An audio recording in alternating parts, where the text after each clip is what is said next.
ተረኛ ስጦታ የሚሰጣት ማን ነው? እሷ ደግሞ ታስቀናው። እስኪ የኤቢን ስጦታ ለማየት ጓጓል። ሞቅ ሞቅ ሞቅ ሞቅ ሞቅ ሞቅ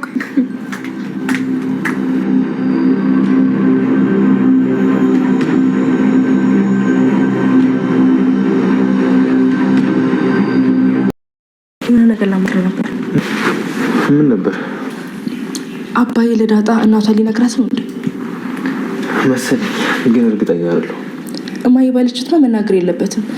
አባዬ በጣም የደከመ ይመስለኛል። በቃ ሁሉም ነገር ተናግሮ ድብልቅልቁን ሊያወጣው ነው። አባዬ እንደዚህ ያደርጋል ብዬ አላስብም።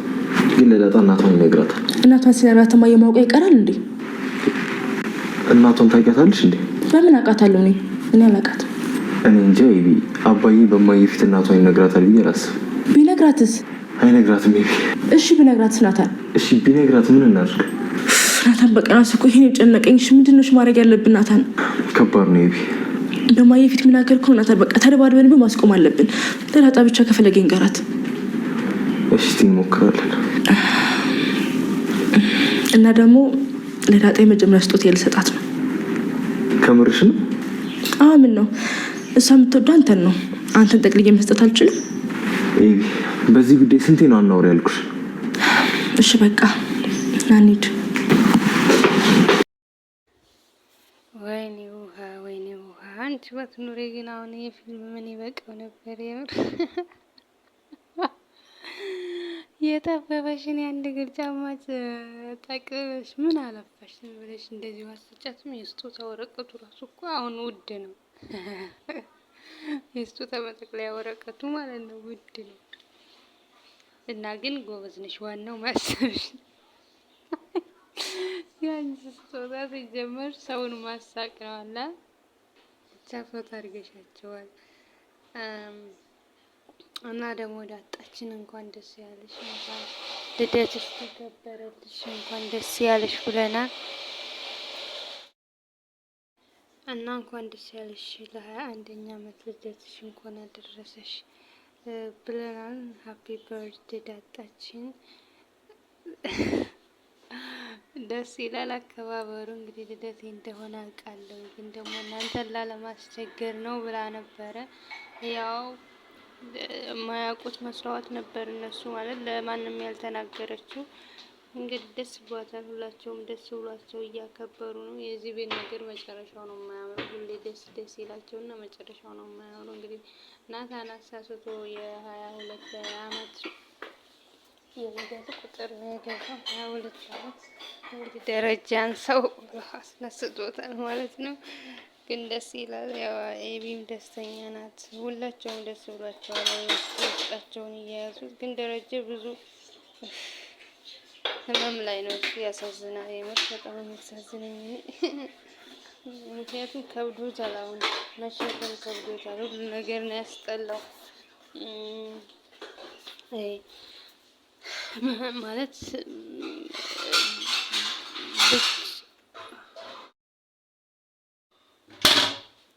ብቻ ያው ደስ ይላሉ።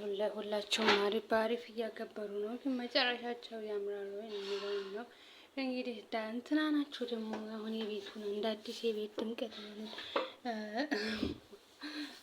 ማነው ስማቸው? ለዛና ማነው ስሙ? ለዛና ልጅየው በቃ ሁሌ ፋይት፣ ሁሌ ወንጆች እንትን ጭሱ ደስ ይላል። የደህና እያጨሽ ነው ምናምን ሲለት ምን ብትለው ጥሩ ነው? ያንተን ጠረን ለማጥፋት እኮ ነው ማጨስ። ኦይ ጋድ።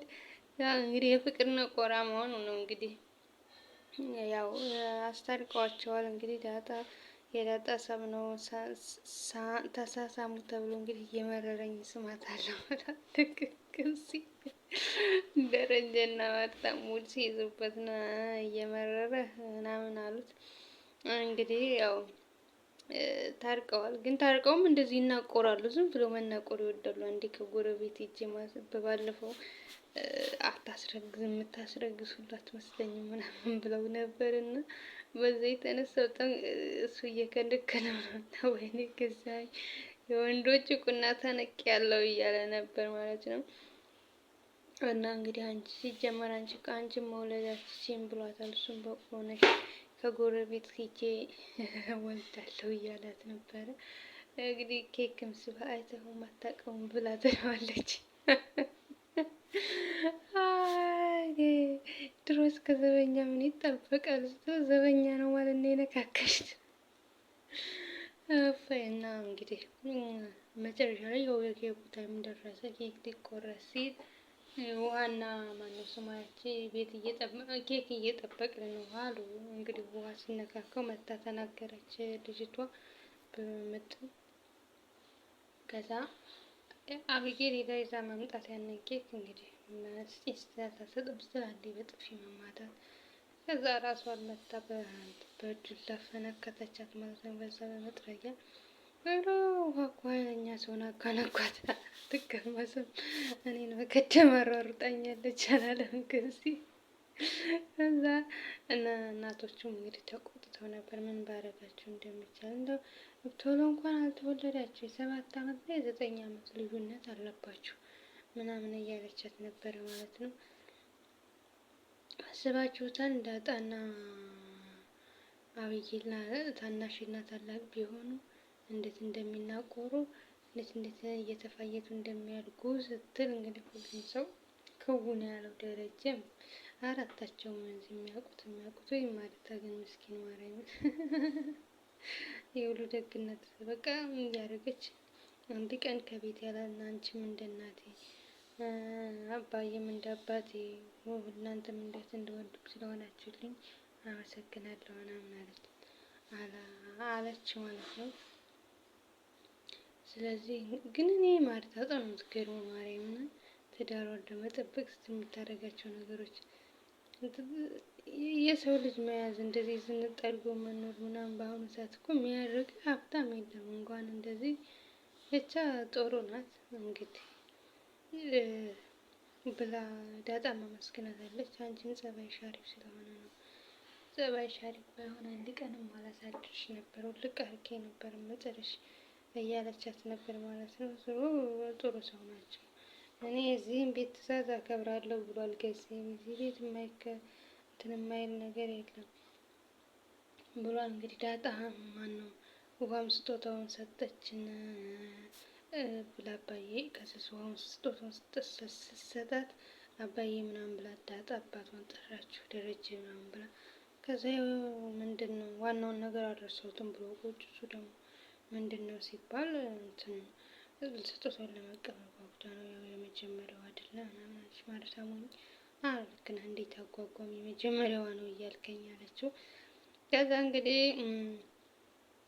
ገዜንም ልደትን አክብረህ ታውቃለህ ወይ ያለው ነበረ። ድህነት እያለ ልደት በምን ይከበራል አለ። እውነቱን ነው ድህነት ትጠላለህ እንዴ ድህነት የሚወደል እንዴ ሲጀምር እና እናንተ እኮ የምንኖረው አኗኗር ከባድ ነው ብቻ ያስጠላል። ሀብታም ነው ማየትም አለማየት ይሻላል እነሱን እንጂ ይከብዳል። እና ናታን ልትነግራት ነው ወይ ሊነግራት ነው ወይ ዳጣ እናቷን በማየ ፊት ሲላት አዎ ግን እርግጠኛ አይደለሁም ማለት እንዴ እና ታዲያ ምንድን ነው የሚናገረው ምናምን እያለች ነበረ።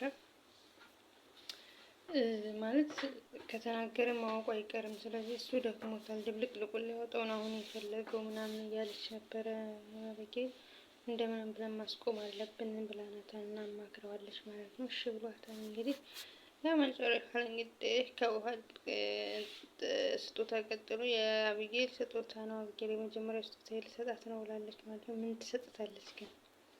በባለፈው ስፓይደር እንደሰጠች አለ እሷ መልሰ ስፓይደር ትሰጣት ይሆን? ግን አሁን እንደዛ የምታደርግ አይመስለኝም። አሪፍ ነው። ናታንም የሚሰጣት ይመስለኛል። ብቻ ደስ ይላል። ያው ምን እንደመሰጣት አብጌልን ስጦታ ለማየት እና ደረጀ በምን አይነት መልኩ እስኪ ነግራት ድረስ ነው የቸኮልኩት።